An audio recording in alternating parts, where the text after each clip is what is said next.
تو شریعہ لکھے پوری ڈیٹیل ہے اس میں. قرآن میں سجدہ تلاوت آتا ہے, اس کا صحیح طریقہ بتائیں اور ایصال ثواب کرنے کا طریقہ بھی, کیونکہ جو سنی حضرات کرتے ہیں سب کا نام لے کر بزرگان دین, سنی حضرات تو اتنی ڈیٹیل میں ایصال ثواب کر رہے ہیں کہ ایک ایک کے گھر پہنچا کے آ رہے ہیں ثواب قبر میں. میں نے دیکھا اکثر دعا میں یا اللہ اس کا ثواب فلانا فلانا کو پہنچتا ہوا, پھر وہاں سے پہنچتا ہوا فلانے بزرگ کی قبر کو پہنچتا ہوا, غوث کیا ہے غوث پاک کی قبر کو پہنچتا ہوا, پیران پیر غوث پاک رحمۃ اللہ علیہ سے, شیخ عبدالغنی گیلانی رحمۃ اللہ سے ہوتا ہوا, امام حنیفہ سے ٹن مارتا ہوا, ایسے پوری پھر تمام مرحومین مرحومات مغفورین مغفورات. مجھے تو یاد بھی نہیں ہوتے وہ الفاظ, اتنی ڈیٹیل میں آدمی کہتا ہے بس کر, فرشتے بھی کنفیوز ہو رہے ہیں کہ بس اتنا کر لیا کرو اللہ اس کا ثواب. اچھا اس میں بھی علماء کی دو رائے ہیں. یہ سال ثواب اہل حدیث حضرات تو کہتے ہیں یہ ثواب پہنچانا جائز ہی نہیں ہے. وہ کہتے ہیں حدیث میں آتا ہے 3 چیزیں, انسان جب مر جاتا ہے تو 3 چیزیں رہتی ہیں. اس کا جواب میں کئی بار ریکارڈ کروا چکا ہوں. وہ 3 سے 3 کا عدد مراد نہیں ہے, اس معنی کی جو بھی چیز ہوگی. ان کی بڑی دلیل اہل حدیث حضرات کی یہ ہوتی ہے کہ صحابہ سے ثابت کیوں نہیں ہے. بھائی صحابہ سے یہ ثابت ہے کہ صحابی نے کنواں وقف کیا نا اپنی والدہ کے لیے یا اپنے والد کی, ایک روایت میں ماں کا ذکر ہے, تو باپ کے لیے کنواں وقف کیا نا, تو یہ اس سے یہ ایصال ثواب ہی تو ہے کہ آپ صدقہ کر رہے ہو کنویں کا پانی, اور ثواب کس کو مل رہا ہے, قبر میں ابا کو یا اماں کو. تو اس سے پتہ, اس حدیث سے صاف پتہ چلتا ہے کہ آپ میت کے لیے کوئی نیکی کر سکتے ہیں. اب یہ کنواں ایک سائن ہے, علامت ہے. اب یہ نہیں کہ کنواں ہی کھدوا سکتے ہیں اور کچھ نہیں کر سکتے. کھانا بھی کھلا سکتے ہیں, کیوں, کھانا ایک نیکی ہے. تلاوت بھی کر سکتے ہیں, کیوں, تلاوت ایک نیکی ہے. نماز بھی پڑھ سکتے ہیں, نماز بھی ایک نیکی. تو قرآن و سنت کی یہ عادت ہے کہ جزیات کے ضمن میں اصول اور قاعدے بیان کیے جا رہے ہوتے ہیں. جیسے قرآن کہتا ہے ماں باپ کو اف نہ کرو, تو یہ اف کہنا مقصد نہیں ہے, ماں باپ کو تکلیف نہ پہنچاؤ. اب ماں باپ کو مارنا پیٹنا بھی اسی آیت کی روشنی سے حرام ہو گیا. اب کوئی اف کے لفظ کو پکڑ کے بیٹھ جائے, تو یہ جو حدیث میں آتا ہے کہ انسان کے کچھ اعمال جاری رہتے ہیں, ان میں تو نبی نے خود کچھ اعمال کا تذکرہ کر دیا. پھر نبی نے فرمایا کہ مرنے کے بعد جیسے حدیث میں آتا ہے کنواں وقف کر دیا صحابی نے. تو یہ سب چیزیں یہ پتہ چلتا ہے کہ بعد والے لوگ میت کے لیے عمل کر سکتے ہیں. ایک سوال پیدا ہوتا ہے, اگر یہ جائز ہے تو صدقہ تو صحابہ سے ثابت ہے. جیسے ان صحابی نے پوچھا تھا نا نبی سے, قرآن پڑھنا کیوں ثابت نہیں ہے صحابہ سے, بھئی قرآن کا تذکرہ کیوں نہیں ملتا. دیکھیں اس لیے تذکرہ نہیں ملتا کہ اس کا تعلق ہے دل کی نیت سے. ہمارے سامنے عمل تو آئے گا, یہ عمل سے صحابہ کی نیت کیا ہے یہ ہمارے سامنے نہیں آئے گی. اب کسی صحابی نے اپنے کسی مرحوم کے لیے فرض کر لیں کہ تلاوت کی, مثال دے رہا ہوں میں, تو تلاوت تو ہمیں نظر آئے گی, راوی تلاوت کو تو بیان کرے گا, راوی دل کی نیت تھوڑی بیان کرے گا کہ ان کی نیت یہ تھی کہ یہ اپنے والد صاحب کو ثواب پہنچانا چاہتے تھے. تو اس لیے کچھ چیزیں ایسی ہیں کہ وہ ہم تک نقل نہیں ہوئی, کیونکہ ایک تو وقوع شاذ و نادر ہوا ہے, اور اس کو ضروری نہیں ہے کہ اس کو کوئی ہائی لائٹ بھی کیا گیا ہو. تو جب قرآن و سنت سے ہمیں اس چیز کی اصل ملتی ہے کہ آپ میت کے لیے کوئی نیکی کا کام کر سکتے ہیں, تو اس نیکی کو محدود کرنے کی ہمارے پاس کوئی دلیل نہیں ہے کہ صدقے کی حد تک محدود ہے, صدقے کے علاوہ نہیں ہو سکتی. تو محدود کرنے کے لیے دلیل چاہیے کہ بس یہی ہے, اس کے علاوہ نہیں ہے. تو جب ایسی کوئی دلیل نہیں ہے, اس کا مطلب یہ کہ کوئی بھی نیکی کی جا سکتی ہے. البتہ اس میں 2 چیزیں ہیں. اجتماعی سطح پہ ایصال ثواب جائز نہیں ہے, اجتماعی قرآن خوانی جیسے کی جاتی ہے, اس لیے کہ اجتماعی طور پر اگر یہ عمل جائز ہوتا تو صحابہ سے ثابت ہوتا, کیونکہ جب کوئی اجتماعی عمل ہوتا ہے تو اس کو نقل کیا جاتا ہے, اس کو دیکھنے والے بہت سے لوگ ہوتے ہیں. جبکہ ہمیں نہیں ملتا کہ ابو بکر رضی اللہ عنہ کا انتقال ہوا تو حضرت عمر نے تمبو لگا کے ان کے لیے قرآن خوانی کی ہو, کہیں بھی نہیں ملتا. حضرت عمر کی شہادت ہوئی تو حضرت عثمان نے ان کے لیے پبلک کو جمع کر کے قرآن پڑھوایا ہو, جب نہیں ملتا. حالانکہ اگر یہ ایک دفعہ بھی ہوا ہوتا تو نقل ہوتا. تو اٹ مینس کہ اجتماعی قرآن خوانی میت کے لیے جائز نہیں ہے, بلکہ کوئی بھی اجتماعی عمل جائز نہیں ہے. تو یہ انفرادی عبادت ہے, آپ کے دل کی نیت ہے کہ آپ دل میں نیت کرتے ہو بھائی میں تلاوت کر رہا ہوں کس کے لیے, اپنے باپ کو ثواب پہنچانے کے لیے. میں صدقہ کر رہا ہوں کس کے لیے, اپنے والد کے لیے. دل میں نیت ہے, اور اجتماعی عمل اس میں نہیں ہے. اب ہماری رائے تو یہی ہے کہ نیکی پہنچانا جائز ہے, اور اس کی وجہ ایک اور بھی ہے کہ جب دونوں طرف دلائل ہیں تو ان دلائل کو ترجیح دی جائے نا جس میں اللہ کی رحمت زیادہ ہو. اللہ کی رحمت بھی زیادہ ہو اس میں, جو اللہ کی رحمت کے زیادہ قریب ہے. اگر آپ ایک نیکی کو باؤنڈ کر دیتے ہیں تو اس کا مطلب آپ اللہ کی رحمت کو محدود, کہ صرف صدقے کا ثواب اللہ پہنچائے گا, تلاوت کا نہیں پہنچائے گا. تو مزاج شریعت کے زیادہ قریب یہی ہے کہ کوئی بھی نیکی کی جائے. دوسرا اس میں فائدہ بھی ہے, اس بہانے لوگ نیکیاں زیادہ سے زیادہ کریں گے. بعض لوگ اپنے لیے نہیں کر رہے ہوتے, اپنے والدین کے لیے کر رہے ہوتے ہیں, لیکن کر تو نیکی رہے ہوتے ہیں نا, تو نیکی کو معاشرے میں فروغ ملے گا. اب اس میں خود علماء حنفیہ کی 2 رائے ہیں کہ ثواب ڈیوائیڈ ہو کے پہنچتا ہے یا بغیر تقسیم کے پہنچتا ہے. سمجھتے ہو؟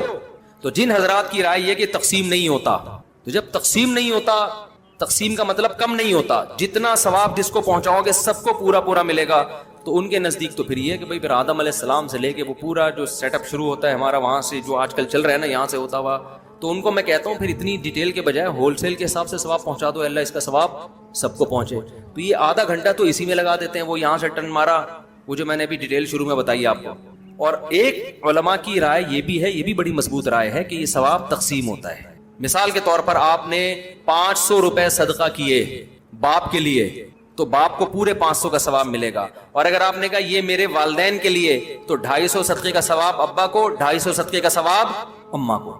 تو یہ بھی ایک مضبوط رائے ہے. اس رائے میں پھر آپ جتنا اس رائے کے مطابق آپ سب کو اگر پہنچاؤ گے تو وہ ثواب کی مقدار کیا ہوتی چلی جائے گی؟ کم ہوتی چلی جائے گی. دلیل کے لحاظ سے یہ رائے زیادہ قوی ہے. اس لیے زیادہ قوی ہے کہ جب صحابی نے اپنے والد کے لیے کنواں وقف کیا ثواب کے لیے تو نبی ان کو یہ بھی تو کہہ سکتے تھے نا کہ والد کیوں، پوری دنیا کے سارے انسان جو دنیا سے جا چکے ہیں سب کے لیے کر دو کیونکہ سب کو برابر ملے گا. وہ صرف اپنے باپ کے لیے یا اپنی ماں کے لیے کیوں کر رہے ہیں؟ تاکہ پورا پورا ثواب ان کو پہنچے. دلیل کے لحاظ سے یہ دوسرا قول زیادہ مضبوط ہے، لیکن پہلے قول میں چونکہ وسعت زیادہ ہے، علماء کہتے ہیں بھائی اللہ سے کیا، بھائی سب کو پورا پورا پہنچا دے، تو اس لیے انہوں نے کہا رحمت کو اگر ہم وسیع کر لیتے ہیں تو وہ زیادہ بہتر ہے. یہی ہے، اس کے علاوہ نہیں ہے. تو جب ایسی کوئی دلیل نہیں ہے اس کا مطلب یہ کہ کوئی بھی نیکی کی جا سکتی ہے.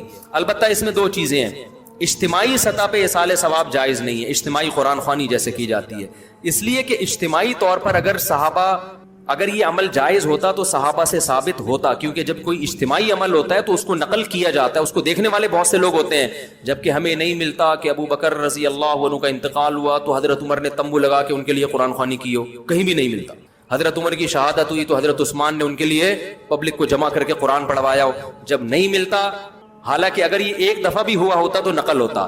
تو اٹ مینس کہ اجتماعی قرآن خوانی میت کے لیے جائز نہیں ہے، بلکہ کوئی بھی اجتماعی عمل جائز نہیں ہے. تو یہ انفرادی عبادت ہے، آپ کے دل کی نیت ہے کہ آپ دل میں نیت کرتے ہو بھائی میں تلاوت کر رہا ہوں کس کے لیے؟ اپنے باپ کو ثواب پہنچانے کے لیے. میں صدقہ کر رہا ہوں کس کے لیے؟ اپنے والد کے لیے. دل میں نیت ہے اور اجتماعی عمل اس میں نہیں ہے. اب ہماری رائے تو یہی ہے کہ نیکی پہنچانا جائز ہے، اور اس کی وجہ ایک اور بھی ہے کہ جب دونوں طرف دلائل ہیں تو ان دلائل کو ترجیح دی جائے نا جس میں اللہ کی رحمت زیادہ ہو. اللہ کی رحمت بھی زیادہ ہو اس میں، جو اللہ کی رحمت کے زیادہ قریب ہے. اگر آپ ایک نیکی کو باؤنڈ کر دیتے ہیں تو اس کا مطلب آپ اللہ کی رحمت کو محدود، کہ صرف صدقے کا ثواب اللہ پہنچائے گا، تلاوت کا نہیں پہنچائے گا. تو مزاج شریعت کے زیادہ قریب یہی ہے کہ کوئی بھی نیکی کی جائے. دوسرا اس میں فائدہ بھی ہے، اس بہانے لوگ نیکیاں زیادہ سے زیادہ کریں گے. بعض لوگ اپنے لیے نہیں کر رہے ہوتے، اپنے والدین کے لیے کر رہے ہوتے ہیں، لیکن کر تو نیکی رہے ہوتے ہیں نا، تو نیکی کو معاشرے میں فروغ ملے گا. اب اس میں خود علماء حنفیہ کی دو رائے ہیں کہ ثواب ڈیوائیڈ ہو کے پہنچتا ہے یا بغیر تقسیم کے پہنچتا ہے. سمجھتے ہو؟ تو جن حضرات کی رائے یہ کہ تقسیم نہیں ہوتا، تو جب تقسیم نہیں ہوتا، تقسیم کا مطلب کم نہیں ہوتا، جتنا ثواب جس کو پہنچاؤ گے سب کو پورا پورا ملے گا، تو ان کے نزدیک تو پھر یہ ہے کہ بھائی پھر آدم علیہ السلام سے لے کے وہ پورا جو سیٹ اپ شروع ہوتا ہے ہمارا وہاں سے جو آج کل چل رہا ہے نا یہاں سے ہوتا ہوا، تو ان کو میں کہتا ہوں پھر اتنی ڈیٹیل کے بجائے ہول سیل کے حساب سے ثواب پہنچا دو، اللہ اس کا ثواب سب کو پہنچے. تو یہ آدھا گھنٹہ تو اسی میں لگا دیتے ہیں، وہ یہاں سے ٹن مارا، وہ جو میں نے ابھی ڈیٹیل شروع میں بتائی آپ کو. اور ایک علماء کی رائے یہ بھی ہے، یہ بھی بڑی مضبوط رائے ہے کہ یہ ثواب تقسیم ہوتا ہے. مثال کے طور پر آپ نے 500 روپے صدقہ کیے باپ کے لیے تو باپ کو پورے 500 کا ثواب ملے گا. اور اگر آپ نے کہا یہ میرے والدین کے لیے تو 250 صدقے کا ثواب ابا کو، 250 صدقے کا ثواب اماں کو. تو یہ بھی ایک مضبوط رائے ہے. اس رائے میں پھر آپ جتنا اس رائے کے مطابق آپ سب کو اگر پہنچاؤ گے تو وہ ثواب کی مقدار کیا ہوتی چلی جائے گی؟ کم ہوتی چلی جائے گی. دلیل کے لحاظ سے یہ رائے زیادہ قوی ہے. اس لیے زیادہ قوی ہے کہ جب صحابی نے اپنے والد کے لیے کنواں وقف کیا ثواب کے لیے تو نبی ان کو یہ بھی تو کہہ سکتے تھے نا کہ والد کیوں، پوری دنیا کے سارے انسان جو دنیا سے جا چکے ہیں سب کے لیے کر دو کیونکہ سب کو برابر ملے گا.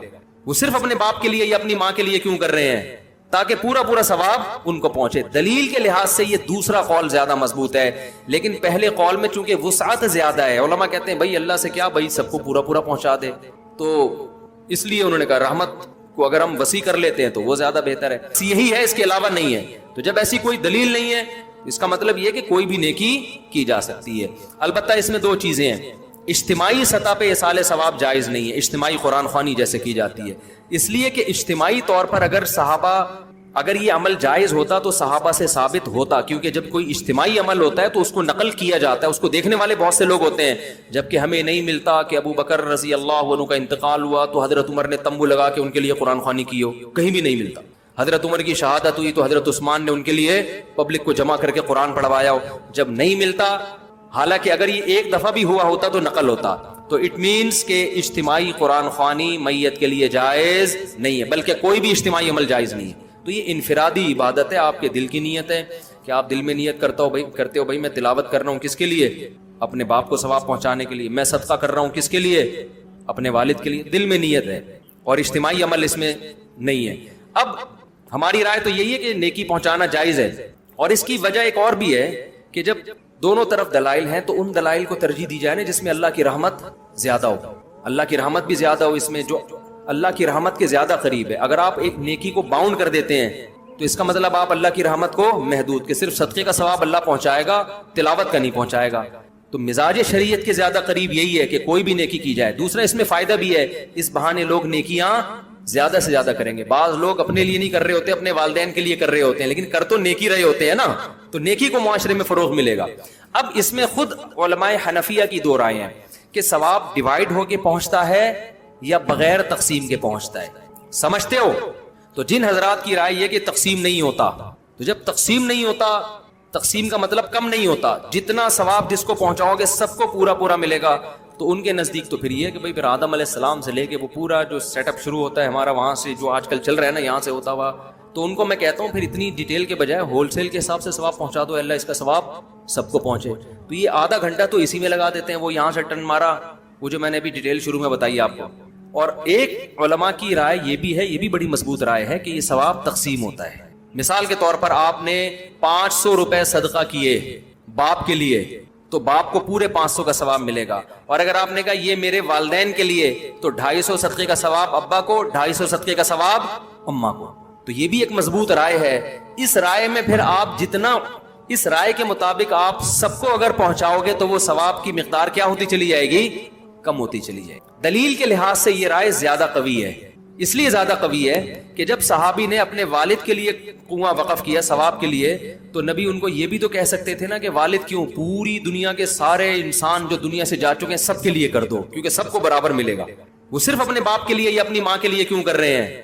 تاکہ پورا پورا ثواب ان کو پہنچے۔ دلیل کے لحاظ سے یہ دوسرا قول زیادہ مضبوط ہے، لیکن پہلے قول میں چونکہ وسعت زیادہ ہے، علماء کہتے ہیں بھائی اللہ سے کیا، بھائی سب کو پورا پورا پہنچا دے، تو اس لیے انہوں نے کہا رحمت کو اگر ہم وسیع کر لیتے ہیں تو وہ زیادہ بہتر ہے۔ یہی ہے، اس کے علاوہ نہیں ہے۔ تو جب ایسی کوئی دلیل نہیں ہے اس کا مطلب یہ کہ کوئی بھی نیکی کی جا سکتی ہے۔ البتہ اس میں دو چیزیں ہیں، اجتماعی سطح پہ ایصال ثواب جائز نہیں ہے، اجتماعی قرآن خوانی جیسے کی جاتی ہے، اس لیے کہ اجتماعی طور پر اگر یہ عمل جائز ہوتا تو صحابہ سے ثابت ہوتا، کیونکہ جب کوئی اجتماعی عمل ہوتا ہے تو اس کو نقل کیا جاتا ہے، اس کو دیکھنے والے بہت سے لوگ ہوتے ہیں، جبکہ ہمیں نہیں ملتا کہ ابو بکر رضی اللہ عنہ کا انتقال ہوا تو حضرت عمر نے تمبو لگا کے ان کے لیے قرآن خوانی کی ہو، کہیں بھی نہیں ملتا۔ حضرت عمر کی شہادت ہوئی تو حضرت عثمان نے ان کے لیے پبلک کو جمع کر کے قرآن پڑھوایا ہو، جب نہیں ملتا، حالانکہ اگر یہ ایک دفعہ بھی ہوا ہوتا تو نقل ہوتا، تو اٹ مینس کہ اجتماعی قرآن خوانی میت کے لیے جائز نہیں ہے، بلکہ کوئی بھی اجتماعی عمل جائز نہیں ہے۔ تو یہ انفرادی عبادت ہے، آپ کے دل کی نیت ہے کہ آپ دل میں نیت کرتے ہو بھائی میں تلاوت کر رہا ہوں کس کے لیے؟ اپنے باپ کو ثواب پہنچانے کے لیے۔ میں صدقہ کر رہا ہوں کس کے لیے؟ اپنے والد کے لیے۔ دل میں نیت ہے اور اجتماعی عمل اس میں نہیں ہے۔ اب ہماری رائے تو یہی ہے کہ نیکی پہنچانا جائز ہے، اور اس کی وجہ ایک اور بھی ہے کہ جب دونوں طرف دلائل ہیں تو ان دلائل کو ترجیح دی جائے نا جس میں اللہ کی رحمت زیادہ ہو، اللہ کی رحمت بھی زیادہ ہو، اس میں جو اللہ کی رحمت کے زیادہ قریب ہے۔ اگر آپ ایک نیکی کو باؤنڈ کر دیتے ہیں تو اس کا مطلب آپ اللہ کی رحمت کو محدود، کہ صرف صدقے کا ثواب اللہ پہنچائے گا، تلاوت کا نہیں پہنچائے گا۔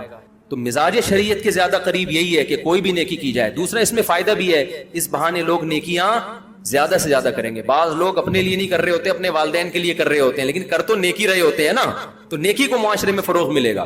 اب اس میں خود علماء حنفیہ کی دو رائے ہیں کہ ثواب ڈیوائیڈ ہو کے پہنچتا ہے یا بغیر تقسیم کے پہنچتا ہے، سمجھتے ہو؟ تو جن حضرات کی رائے یہ کہ تقسیم نہیں ہوتا، تو جب تقسیم نہیں ہوتا، تقسیم کا مطلب کم نہیں ہوتا، جتنا ثواب جس کو پہنچاؤ گے سب کو پورا پورا ملے گا، تو ان کے نزدیک تو پھر یہ ہے کہ بھائی پھر آدم علیہ السلام سے لے کے وہ پورا جو سیٹ اپ شروع ہوتا ہے ہمارا وہاں سے جو آج کل چل رہا ہے نا یہاں سے ہوتا ہوا، تو ان کو میں کہتا ہوں پھر اتنی ڈیٹیل کے بجائے ہول سیل کے حساب سے ثواب پہنچا دو، اللہ اس کا ثواب سب کو پہنچے. تو یہ آدھا گھنٹہ تو اسی میں لگا دیتے ہیں، وہ یہاں سے ٹن مارا، وہ جو میں نے ابھی ڈیٹیل شروع میں بتائی آپ کو. اور ایک علماء کی رائے یہ بھی ہے، یہ بھی بڑی مضبوط رائے ہے کہ یہ ثواب تقسیم ہوتا ہے. مثال کے طور پر آپ نے 500 روپے صدقہ کیے باپ کے لیے تو باپ کو پورے 500 کا ثواب ملے گا. اور اگر آپ نے کہا یہ میرے والدین کے لیے تو 250 صدقے کا ثواب ابا کو، 250 صدقے کا ثواب اماں کو. تو یہ بھی ایک مضبوط رائے ہے. اس رائے میں پھر آپ جتنا اس رائے کے مطابق آپ سب کو اگر پہنچاؤ گے تو وہ ثواب کی مقدار کیا ہوتی چلی جائے گی؟ کم ہوتی چلی جائے گی. دلیل کے لحاظ سے یہ رائے زیادہ قوی ہے. اس لیے زیادہ قوی ہے کہ جب صحابی نے اپنے والد کے لیے کنواں وقف کیا ثواب کے لیے تو نبی ان کو یہ بھی تو کہہ سکتے تھے نا کہ والد کیوں، پوری دنیا کے سارے انسان جو دنیا سے جا چکے ہیں سب کے لیے کر دو کیونکہ سب کو برابر ملے گا. وہ صرف اپنے باپ کے لیے یا اپنی ماں کے لیے کیوں کر رہے ہیں؟ تاکہ پورا ثواب ان کو پہنچے. دلیل کے لحاظ سے یہ دوسرا قول زیادہ مضبوط ہے، لیکن پہلے قول میں چونکہ وسعت زیادہ ہے، علماء کہتے ہیں بھائی اللہ سے کیا، بھائی سب کو پورا پہنچا دے. تو اس لیے انہوں نے کہا رحمت کو اگر ہم وسیع کر لیتے ہیں تو وہ زیادہ بہتر ہے. یہی ہے، اس کے علاوہ نہیں ہے. تو جب ایسی کوئی دلیل نہیں ہے اس کا مطلب یہ کہ کوئی بھی نیکی کی جا سکتی ہے. البتہ اس میں دو چیزیں ہیں. اجتماعی سطح پہ ایصال ثواب جائز نہیں ہے، اجتماعی قرآن خوانی جیسے کی جاتی ہے. اس لیے کہ اجتماعی طور پر اگر یہ عمل جائز ہوتا تو صحابہ سے ثابت ہوتا، کیونکہ جب کوئی اجتماعی عمل ہوتا ہے تو اس کو نقل کیا جاتا ہے، اس کو دیکھنے والے بہت سے لوگ ہوتے ہیں. جبکہ ہمیں نہیں ملتا کہ ابو بکر رضی اللہ عنہ کا انتقال ہوا تو حضرت عمر نے تمبو لگا کے ان کے لیے قرآن خوانی کی ہو، کہیں بھی نہیں ملتا. حضرت عمر کی شہادت ہوئی تو حضرت عثمان نے ان کے لیے پبلک کو جمع کر کے قرآن پڑھوایا ہو، جب نہیں ملتا. حالانکہ اگر یہ ایک دفعہ بھی ہوا ہوتا تو نقل ہوتا. تو اٹ مینس کہ اجتماعی قرآن خوانی میت کے لیے جائز نہیں ہے، بلکہ کوئی بھی اجتماعی عمل جائز نہیں ہے. تو یہ انفرادی عبادت ہے، آپ کے دل کی نیت ہے کہ آپ دل میں نیت کرتے ہو بھائی میں تلاوت کر رہا ہوں کس کے لیے؟ اپنے باپ کو ثواب پہنچانے کے لیے. میں صدقہ کر رہا ہوں کس کے لیے؟ اپنے والد کے لیے. دل میں نیت ہے اور اجتماعی عمل اس میں نہیں ہے. اب ہماری رائے تو یہی ہے کہ نیکی پہنچانا جائز ہے. اور اس کی وجہ ایک اور بھی ہے کہ جب دونوں طرف دلائل ہیں تو ان دلائل کو ترجیح دی جائے نا جس میں اللہ کی رحمت زیادہ ہو. اللہ کی رحمت بھی زیادہ ہو اس میں، جو اللہ کی رحمت کے زیادہ قریب ہے. اگر آپ ایک نیکی کو باؤنڈ کر دیتے ہیں تو اس کا مطلب آپ اللہ کی رحمت کو محدود، کہ صرف صدقے کا ثواب اللہ پہنچائے گا، تلاوت کا نہیں پہنچائے گا. تو مزاج شریعت کے زیادہ قریب یہی ہے کہ کوئی بھی نیکی کی جائے. دوسرا اس میں فائدہ بھی ہے، اس بہانے لوگ نیکیاں زیادہ سے زیادہ کریں گے. بعض لوگ اپنے لیے نہیں کر رہے ہوتے، اپنے والدین کے لیے کر رہے ہوتے ہیں، لیکن کر تو نیکی رہے ہوتے ہیں نا، تو نیکی کو معاشرے میں فروغ ملے گا. اب اس میں خود علماء حنفیہ کی دو رائے ہیں کہ ثواب ڈیوائیڈ ہو کے پہنچتا ہے یا بغیر تقسیم کے پہنچتا ہے. سمجھتے ہو؟ تو جن حضرات کی رائے یہ کہ تقسیم نہیں ہوتا، تو جب تقسیم نہیں ہوتا، تقسیم کا مطلب کم نہیں ہوتا، جتنا ثواب جس کو پہنچاؤ گے سب کو پورا ملے گا. تو ان کے نزدیک تو پھر یہ ہے کہ بھائی پھر آدم علیہ السلام سے لے کے وہ پورا جو سیٹ اپ شروع ہوتا ہے ہمارا وہاں سے جو آج کل چل رہا ہے نا یہاں سے ہوتا ہوا. تو ان کو میں کہتا ہوں پھر اتنی ڈیٹیل کے بجائے ہول سیل کے حساب سے ثواب پہنچا دو، اللہ اس کا ثواب سب کو پہنچے. تو یہ آدھا گھنٹہ تو اسی میں لگا دیتے ہیں، وہ یہاں سے ٹن مارا، وہ جو میں نے ابھی ڈیٹیل شروع میں بتائی آپ کو. اور ایک علماء کی رائے یہ بھی ہے، یہ بھی بڑی مضبوط رائے ہے کہ یہ ثواب تقسیم ہوتا ہے. مثال کے طور پر آپ نے 500 روپے صدقہ کیے باپ کے لیے تو باپ کو پورے 500 کا ثواب ملے گا. اور اگر آپ نے کہا یہ میرے والدین کے لیے تو 250 صدقے کا ثواب ابا کو، 250 صدقے کا ثواب اماں کو. تو یہ بھی ایک مضبوط رائے ہے. اس رائے میں پھر آپ جتنا اس رائے کے مطابق آپ سب کو اگر پہنچاؤ گے تو وہ ثواب کی مقدار کیا ہوتی چلی جائے گی؟ کم ہوتی چلی جائے گی. دلیل کے لحاظ سے یہ رائے زیادہ قوی ہے. اس لیے زیادہ قوی ہے کہ جب صحابی نے اپنے والد کے لیے کنواں وقف کیا ثواب کے لیے تو نبی ان کو یہ بھی تو کہہ سکتے تھے نا کہ والد کیوں، پوری دنیا کے سارے انسان جو دنیا سے جا چکے ہیں سب کے لیے کر دو کیونکہ سب کو برابر ملے گا. وہ صرف اپنے باپ کے لیے یا اپنی ماں کے لیے کیوں کر رہے ہیں؟ تاکہ پورا ثواب ان کو پہنچے. دلیل کے لحاظ سے یہ دوسرا قول زیادہ مضبوط ہے، لیکن پہلے قول میں چونکہ وسعت زیادہ ہے، علماء کہتے ہیں بھائی اللہ سے کیا، بھائی سب کو پورا پہنچا دے. تو اس لیے انہوں نے کہا رحمت کو اگر ہم وسیع کر لیتے ہیں تو وہ زیادہ بہتر ہے. یہی ہے، اس کے علاوہ نہیں ہے. تو جب ایسی کوئی دلیل نہیں ہے اس کا مطلب یہ کہ کوئی بھی نیکی کی جا سکتی ہے. البتہ اس میں دو چیزیں ہیں. اجتماعی سطح پہ ایصال ثواب جائز نہیں ہے، اجتماعی قرآن خوانی جیسے کی جاتی ہے. اس لیے کہ اجتماعی طور پر اگر یہ عمل جائز ہوتا تو صحابہ سے ثابت ہوتا، کیونکہ جب کوئی اجتماعی عمل ہوتا ہے تو اس کو نقل کیا جاتا ہے، اس کو دیکھنے والے بہت سے لوگ ہوتے ہیں. جبکہ ہمیں نہیں ملتا کہ ابو بکر رضی اللہ عنہ کا انتقال ہوا تو حضرت عمر نے تمبو لگا کے ان کے لیے قرآن خوانی کی ہو، کہیں بھی نہیں ملتا. حضرت عمر کی شہادت ہوئی تو حضرت عثمان نے ان کے لیے پبلک کو جمع کر کے قرآن پڑھوایا ہو. جب نہیں ملتا، حالانکہ اگر یہ ایک دفعہ بھی ہوا ہوتا تو نقل ہوتا، تو اٹ مینس کہ اجتماعی قرآن خوانی میت کے لیے جائز نہیں ہے، بلکہ کوئی بھی اجتماعی عمل جائز نہیں ہے. تو یہ انفرادی عبادت ہے، آپ کے دل کی نیت ہے کہ آپ دل میں نیت کرتے ہو بھائی میں تلاوت کر رہا ہوں کس کے لیے؟ اپنے باپ کو ثواب پہنچانے کے لیے. میں صدقہ کر رہا ہوں کس کے لیے؟ اپنے والد کے لیے. دل میں نیت ہے اور اجتماعی عمل اس میں نہیں ہے. اب ہماری رائے تو یہی ہے کہ نیکی پہنچانا جائز ہے، اور اس کی وجہ ایک اور بھی ہے کہ جب دونوں طرف دلائل ہیں تو ان دلائل کو ترجیح دی جائے نا جس میں اللہ کی رحمت زیادہ ہو. اللہ کی رحمت بھی زیادہ ہو اس میں، جو اللہ کی رحمت کے زیادہ قریب ہے. اگر آپ ایک نیکی کو باؤنڈ کر دیتے ہیں تو اس کا مطلب آپ اللہ کی رحمت کو محدود، کہ صرف صدقے کا ثواب اللہ پہنچائے گا، تلاوت کا نہیں پہنچائے گا. تو مزاج شریعت کے زیادہ قریب یہی ہے کہ کوئی بھی نیکی کی جائے. دوسرا اس میں فائدہ بھی ہے، اس بہانے لوگ نیکیاں زیادہ سے زیادہ کریں گے. بعض لوگ اپنے لیے نہیں کر رہے ہوتے، اپنے والدین کے لیے کر رہے ہوتے ہیں، لیکن کر تو نیکی رہے ہوتے ہیں نا، تو نیکی کو معاشرے میں فروغ ملے گا. اب اس میں خود علماء حنفیہ کی دو رائے ہیں کہ ثواب ڈیوائیڈ ہو کے پہنچتا ہے یا بغیر تقسیم کے پہنچتا ہے. سمجھتے ہو؟ تو جن حضرات کی رائے یہ کہ تقسیم نہیں ہوتا، تو جب تقسیم نہیں ہوتا، تقسیم کا مطلب کم نہیں ہوتا، جتنا ثواب جس کو پہنچاؤ گے سب کو پورا پورا ملے گا، تو ان کے نزدیک تو پھر یہ کہ بھائی پھر آدم علیہ السلام سے لے کے وہ پورا جو سیٹ اپ شروع ہوتا ہے ہمارا وہاں سے جو آج کل چل رہا ہے نا یہاں سے ہوتا ہوا، تو ان کو میں کہتا ہوں پھر اتنی ڈیٹیل کے بجائے ہول سیل کے حساب سے ثواب پہنچا دو، اللہ اس کا ثواب سب کو پہنچے. تو یہ آدھا گھنٹہ تو اسی میں لگا دیتے ہیں، وہ یہاں سے ٹن مارا، وہ جو میں نے ابھی ڈیٹیل شروع میں بتائی آپ کو. اور ایک علماء کی رائے یہ بھی ہے، یہ بھی بڑی مضبوط رائے ہے کہ یہ ثواب تقسیم ہوتا ہے. مثال کے طور پر آپ نے 500 روپے صدقہ کیے باپ کے لیے تو باپ کو پورے 500 کا ثواب ملے گا. اور اگر آپ نے کہا یہ میرے والدین کے لیے تو 250 صدقے کا ثواب ابا کو، 250 صدقے کا ثواب اماں کو.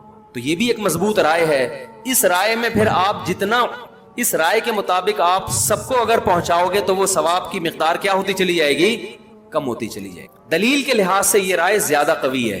اس لیے زیادہ قوی ہے کہ جب صحابی نے اپنے والد کے لیے کنواں وقف کیا ثواب کے لیے تو نبی ان کو یہ بھی تو کہہ سکتے تھے نا کہ والد کیوں، پوری دنیا کے سارے انسان جو دنیا سے جا چکے ہیں سب کے لیے کر دو کیونکہ سب کو برابر ملے گا. وہ صرف اپنے باپ کے لیے یا اپنی ماں کے لیے کیوں کر رہے ہیں؟ تاکہ پورا پورا ثواب ان کو پہنچے. دلیل کے لحاظ سے یہ دوسرا قول زیادہ مضبوط ہے، لیکن پہلے قول میں چونکہ وسعت زیادہ ہے، علماء کہتے ہیں بھائی اللہ سے کیا، بھائی سب کو پورا پورا پہنچا دے، تو اس لیے انہوں نے کہا رحمت کو اگر ہم وسیع کر لیتے ہیں تو وہ زیادہ بہتر ہے. کیا قرآن پڑھتے ہوئے ہونٹوں کو ہلا کر آواز سے پڑھنا ضروری ہے، نجم اوکاڑا سے؟ نہیں جی، آواز سے پڑھنا ضروری نہیں ہے، آہستہ آواز سے بھی پڑھ سکتے ہیں، لیکن ہونٹ کا ہلنا ضروری ہے. دل میں پڑھیں گے تو تلاوت کا ثواب نہیں ملے گا.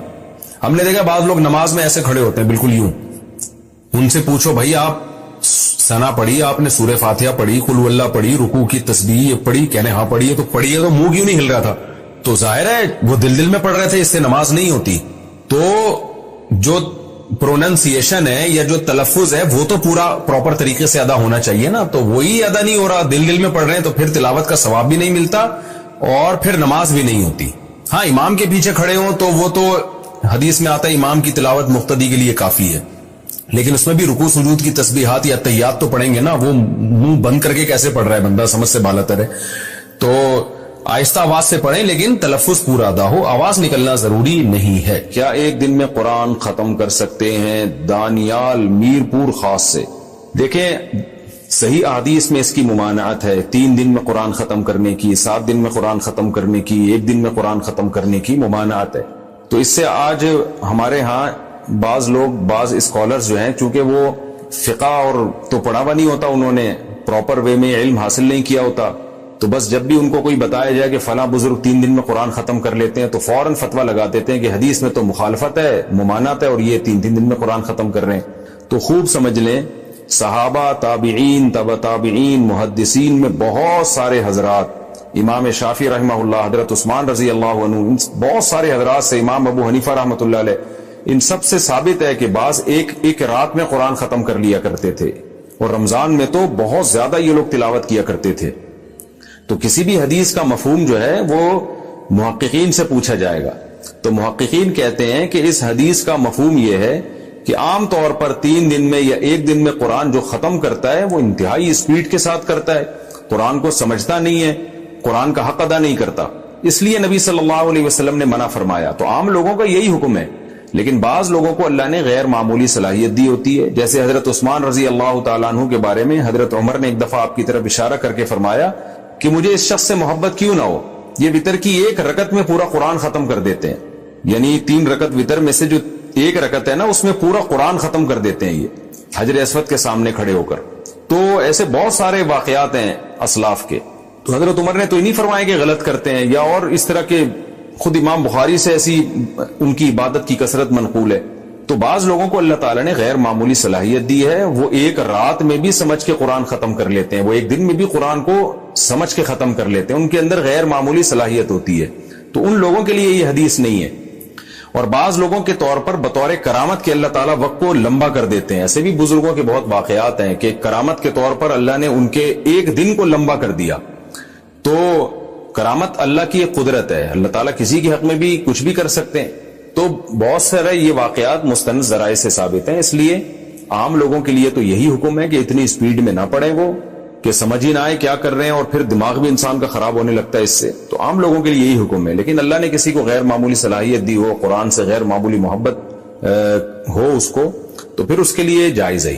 اور بعض دفعہ حافظ قرآن کو قرآن دہرانے کے لیے, یاد کرنے کے لیے بہت زیادہ پڑھنا پڑتا ہے, تو رٹا لگانے کے لیے پڑھنا پڑتا ہے. اللہ تعالیٰ میرے والد صاحب کی مغفرت فرمائے, وہ بتایا کرتے تھے کہ جب وہ جہاز پہ ہوتے تھے, پاکستان نیوی میں تھے, وہ کہتے ہیں شپ پہ جب ہم ہوتے تھے سفر میں, تو میں بعض دفعہ فارغ ہوتا تھا تو روزانہ ایک قرآن میں ختم کرتا تھا, اور 30 دن تک انہوں نے 30 قرآن پھر ختم کیے اس طریقے سے. تو اگر کسی کے اندر صلاحیت ہے اور کسی کو اللہ نے قوت دی ہے, جذبہ دیا ہے, تو اس میں کوئی حرج نہیں ہے. لیکن عام حکم عام لوگوں کے لیے یہی ہے کہ وہ اتنی جلدی قرآن ختم نہ کریں, 3 دن سے کم از کم زیادہ اس کو کریں, تاکہ اس کو صحیح طرح سے پڑھا جا سکے, اس کو سمجھا جا سکے. قرآن کی تلاوت کیسے کریں؟ عدنان صاحب گجرات سے پوچھتے ہیں, قرآن مجید کی تلاوت تیز رفتار میں کی جائے یا دھیمی رفتار میں؟ اگر تیز رفتار میں کی جائے تو کم وقت میں زیادہ تلاوت ہو جاتی ہے, نیز آواز تیز ہو یا کم ہو. عدنان بھائی, خواتین اگر تلاوت کرے تو ان کو تو دھیمی آواز سے کرنی چاہیے, اونچی آواز سے نہیں کرنی چاہیے. مرد اگر تلاوت کرے تو اونچی آواز سے تلاوت کرنی چاہیے, اتنی اونچی نہ ہو کہ لوگ ڈسٹرب ہونا شروع ہو جائیں, گھر کے افراد پریشان ہوں. لیکن اس کی بڑی برکت ہوتی ہے, گھر میں جب اونچی آواز سے تلاوت ہوتی ہے تو حدیث سے یہ بات ثابت ہے کہ اس سے شیاطین کے اثرات گھر میں ختم ہوتے ہیں, فرشتے اس تلاوت کو سنتے ہیں, اس سے برکتیں ہوتی ہیں. اور ویسے بھی ہمیں یاد ہے ہمارے والد صاحب جب شام کو آیا کرتے تھے گھر میں ڈیوٹی سے, تو نہا دھو کے بیٹھ کے تلاوت کرتے تھے اونچی آواز سے, تو گھر میں ایک بڑی برکت سی محسوس ہوتی تھی. ان کے انتقال کے بعد وہ تلاوت کی آواز ہمیں نہیں آتی تھی, ایک کمی محسوس ہوتی تھی. تو گھر کا سربراہ گھر میں بیٹھ کے اگر اونچی آواز سے تلاوت کرے تو اس کی اور ہی الگ برکت ہوتی ہے. لیکن اس میں یہ بات بہرحال ضروری ہے کہ گھر کے افراد کو تکلیف نہ ہو. ایسا نہ ہو کوئی بچہ آپ کا پڑھ رہا ہے, اسٹڈی کر رہا ہے, اس کا صبح ایگزام ہے اور آپ اس کو تلاوت سنا رہے ہیں, تو وہ بعض دفعہ پھر پریشانی کا سبب بنتی ہے یہ چیز. رہا یہ مسئلہ کہ اسپیڈ میں تلاوت کی جائے یا آہستہ رفتار سے, اسپیڈ میں بھی تلاوت کر سکتے ہیں, اور اگر آپ سمجھتے ہیں اس سے زیادہ تلاوت ہو جائے گی تو تیز رفتاری سے تلاوت کریں. لیکن تیز رفتاری کی ایک حد ہے, اتنی رفتار کے الفاظ سمجھ میں نہ آئے, کوئی سن رہا ہو تو اس کے سمجھ میں ہی نہ آئے کہ آپ کیا کہہ رہے ہیں, یا عالم تعلمون کے علاوہ کوئی سمجھ میں نہ آ رہا ہو, تو پھر یہ اتنی اسپیڈ جائز نہیں ہے. تو رفتار میں بھی تلاوت کی جا سکتی ہے, بلکہ کرنی چاہیے تاکہ زیادہ سے زیادہ تلاوت ہو سکے. اور اس رفتار میں تجوید کے قواعد کا خیال کرنا چاہیے. ہاں اگر سمجھ کے قرآن پڑھ رہے ہیں, آپ کو عربی آتی ہے ماشاءاللہ, تو پھر اتنی اسپیڈ ہو کہ آپ کو یہ پتہ بھی چلے کہ آپ یعنی مفہوم کی طرف بھی آپ کی توجہ جائے. اتنی زیادہ اسپیڈ کر لینا کہ مفہوم ہی سمجھ میں نہ آ رہا ہو آپ کے, تو بھی غلط ہے.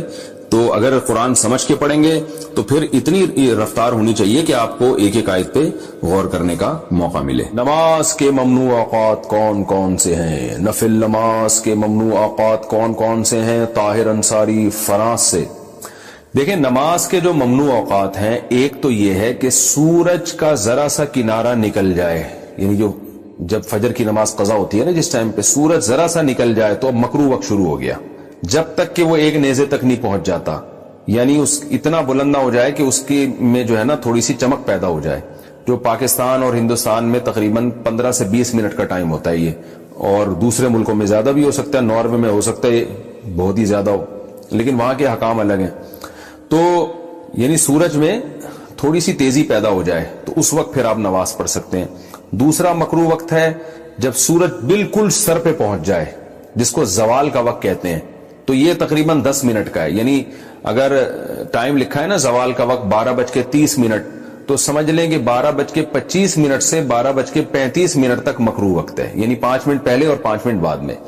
اور جب سورج غروب ہونے لگتا ہے تو جب غروب ہونے کے قریب پہنچ جائے گا، یعنی غروب ہونے سے ہندوستان پاکستان میں تقریباً 15 سے 20 منٹ پہلے، جب اس میں کی تیزی میں کمی پیدا ہو جائے، یعنی سورج کی چمک باقی نہ رہے، تو غروب ہونے سے 15-20 منٹ پہلے تک یہ ایسا ہوتا ہے، تو اس وقت بھی مکروہ وقت شروع ہو جاتا ہے. اس وقت بھی کوئی نماز نہیں پڑھ سکتے جب تک سورج مکمل غروب نہ ہو جائے.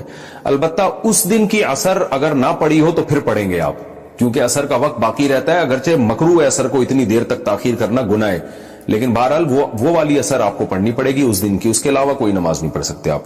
تو یہ 3 اوقات مکروہ ہیں، اس کے علاوہ کوئی وقت مکروہ نہیں ہے.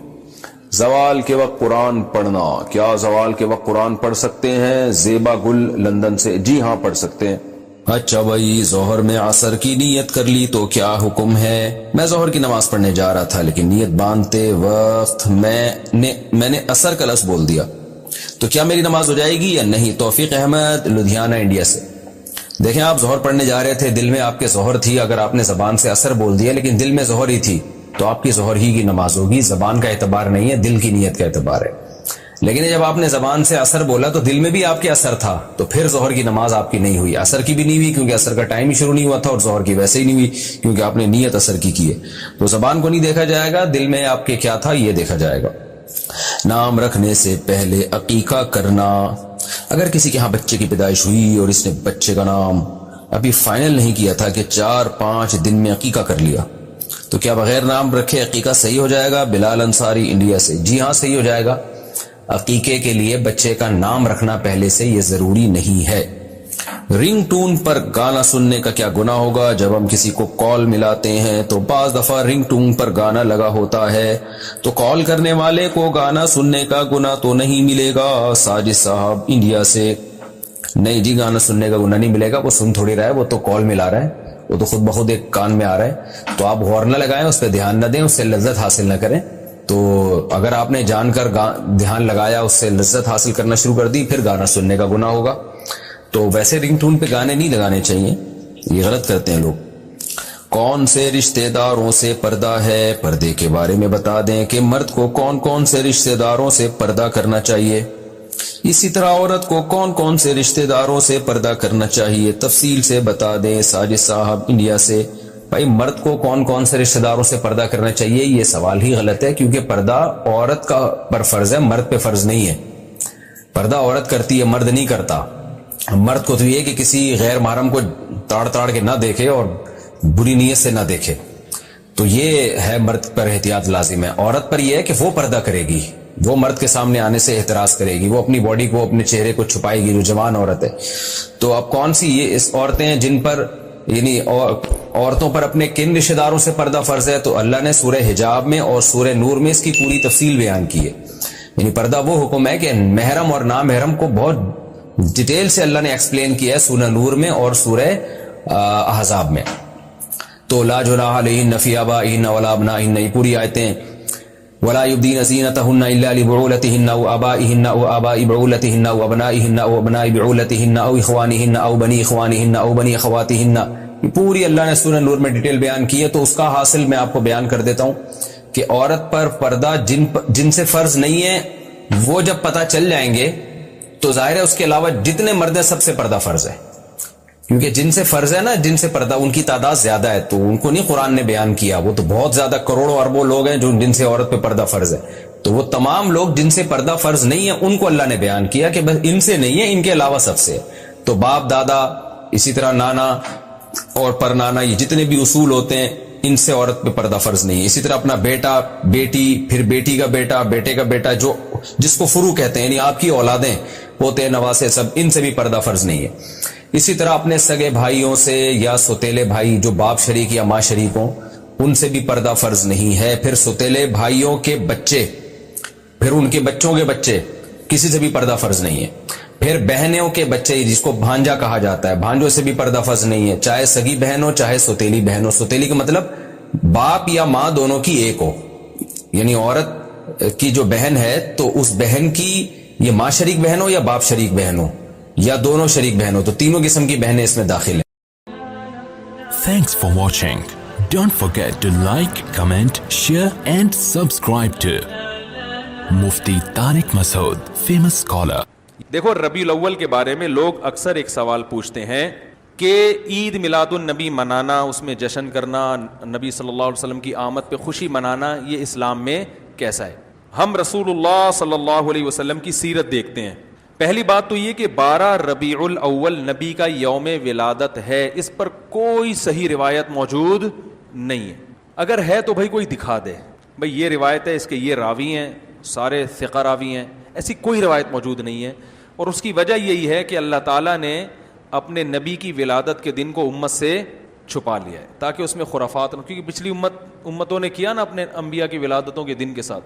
لیکن اگر فرض کر لیں، لوگ بحث کرتے ہیں نہیں جی فلاں نے لکھا ہے تو فلاں نے لکھا ہے، چلو مان لیا کہ 12 ربیع الاول نبی کا یوم ولادت ہے، تو ہمیں رسول اللہ صلی اللہ علیہ وسلم کی سیرت میں یوم ولادت پہ کیا کرنا ملتا ہے؟ احادیث صحیحہ سے صحیح حدیث ہے کہ نبی صلی اللہ علیہ وسلم پیر کے دن کا روزہ رکھتے تھے.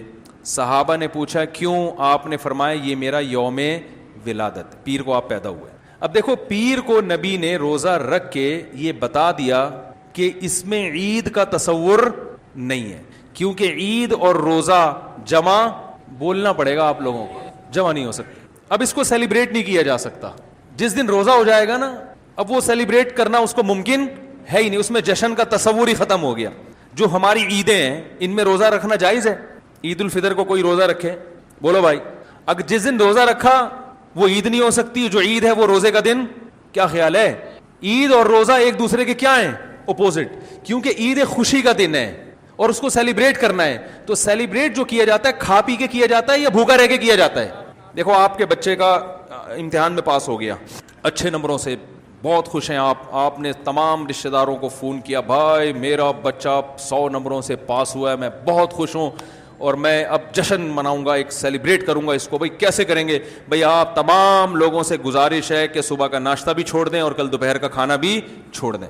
ہاں بھائی یہ کیا ہو گیا؟ بھائی یہ خوشی ہے یا کوئی غم ہے بھائی روزہ کوئی غم کی علامت نہیں ہے، لیکن خوشی بھی نہیں ہے. خوشی کا مطلب خوشی کو سیلیبریٹ کرنا نہیں ہے، منانا. خوش ہونا ایک الگ چیز ہے، خوشی منانا.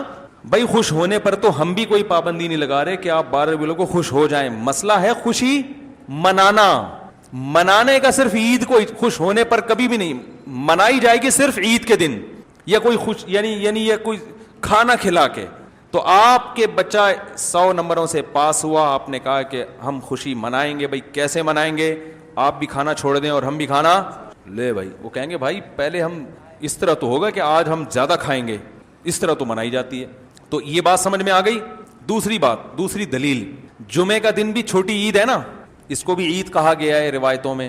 اسی وجہ اور عید کے بہت سارے احکام جمعے کے دن بھی لاگو ہوتے ہیں. غسل کر کے نہا دھو کے مسجد میں اجتماع ہوتا ہے، عید کے دن بھی غسل کر کے نہا دھو کے اجتماع ہوتا ہے. نبی جمعے کے دن بھی اچھے کپڑے پہنتے تھے، ہم عید کے دن بھی بولتے کیوں نہیں اچھے کپڑے پہنتے ہیں. جمعے کے دن بھی خوشبو لگا کے نہا دھو کے، عید کے دن بھی ایسے ہی. اور حدیث میں جمعے کے دن کو بھی روزے کے ساتھ خاص کرنے سے منع کیا گیا ہے.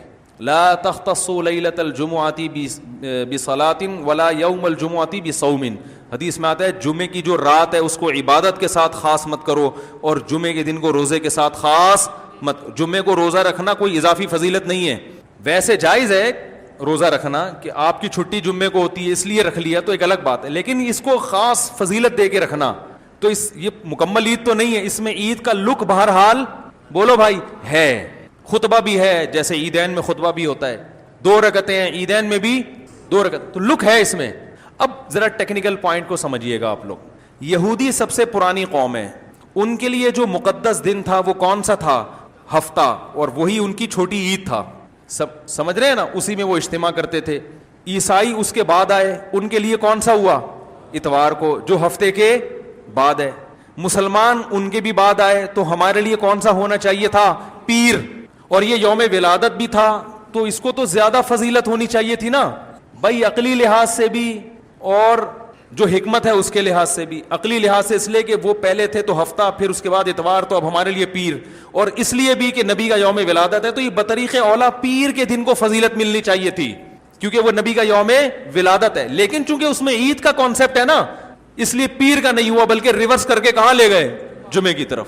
تو پیر کے دن یا نبی کے یوم ولادت سے عید کا کانسیپٹ اسلام نے کھرچ کھرچ کے نکال دیا ہے کہ اس میں عید کا کانسیپٹ ہو ہی نہیں سکتا, اپوزٹ ہے اس کا, روزہ ہے.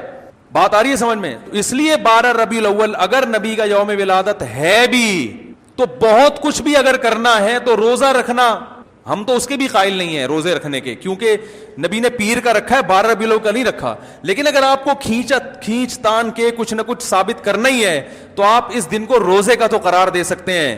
آپ اس دن کو سیلیبریٹ کرنا یا عید قرار دینا آپ کے لیے ممکن, قرآن و سنت نبی کی تعلیمات کے مطابق عید کا دن قرار دینا ممکن نہیں ہے, آپ ممکن نہیں ہے. دوسری بات, ابھی بات مکمل نہیں ہوئی ہے, ایک پوائنٹ اور رہ گیا. اسلام میں عیدیں صبح کے وقت ہوتی ہیں, رات کو عیدیں غیر مسلموں کی ہوتی ہیں. کرسمس زیادہ جوش و خروش سے کم منایا جاتا ہے رات کو, کیونکہ اس میں ڈھول ڈھمکے ہوتے ہیں, لائٹنگ ہوتی ہے. لائٹنگ رات کو جچتی ہے, دن میں لائٹنگ بولو بھائی نہیں. جبکہ اسلام کے جو تہوار ہیں وہ کب ہوتے ہیں؟ صبح کے وقت. صبح آپ اشراق کے وقت آؤ گے, نماز پڑھو گے, سوئیاں کھاؤ گے, گلے ملو گے, پتلی گلی سے نکل لو. عید الاضحیٰ میں بھی صبح آؤ گے, نماز پڑھو گے, قربانی کرو گے, گوشت کھاؤ گے, ٹھیک ہے نا. یہ سب کام تبھی فقہا نے لکھا ہے کہ مغرب کی نماز کے بعد جانور کو قربان کرنا مکروہ ہے, جائز ہے مگر مکروہ, کیونکہ شاعر اسلام میں سے دن میں ہوگا. یہ رات کو شریعت نے اس لیے نہیں رکھا کہ رات کا وقت نا گناہوں کی طرف لے جاتا ہے. جب خوشی منائی جاتی ہے تو رات کو انسان ٹریک سے ہٹنے کا خطرہ زیادہ ہوتا ہے. جبکہ 12 ربیع الاول کو جو عید منائی جاتی ہے وہ دن میں زیادہ منائی جاتی ہے یا رات کو؟ ساری لائٹنگ رات کو ہوتی ہے, سارے جو نعت اور میوزک کے ساتھ وہ سب کب ہو رہا ہے؟ رات کو. یہ خود اسلام کے مزاج کے خلاف ہے. تو پتہ ہی چلتا ہے بھائی, بہت معذرت کے ساتھ, کسی پہ طنز مقصد نہیں ہے. دیکھو اللہ اس کے رسول صلی اللہ علیہ وسلم کو فالو کرنا یہ عشق نبی ہے اصل. یاد رکھو, محبت میں جذبات پہ کنٹرول کرنا یہ زیادہ مشکل کام ہے, اور جذبات سے ہٹ کے جذبات سے مغلوب ہو جانا یہ آسان بہت ہے, لیکن یہ حقیقی محبت کی علامت نہیں ہے. جب محبت ہو نا کسی کو تو اپنے جذبات کو حدود کے اندر رکھے انسان محبت کا اظہار کرے, اپنے جذبات کو غالب کر لینا. نبی کا عشق ہر مسلمان کو ہے, ہر ایک کا دل چاہتا ہے یہ کرے یوں کرے نبی کی یاد میں, لیکن آپ اپنے اس جذبات پہ کنٹرول کریں. بولے بھائی رسول اللہ صلی اللہ علیہ وسلم کی جو اطاعت ہے وہ پہلے ہے, اپنے جذبات بعد میں. Thanks for watching. Don't forget to like, comment, share and subscribe to Mufti Tariq Masood Speeches channel.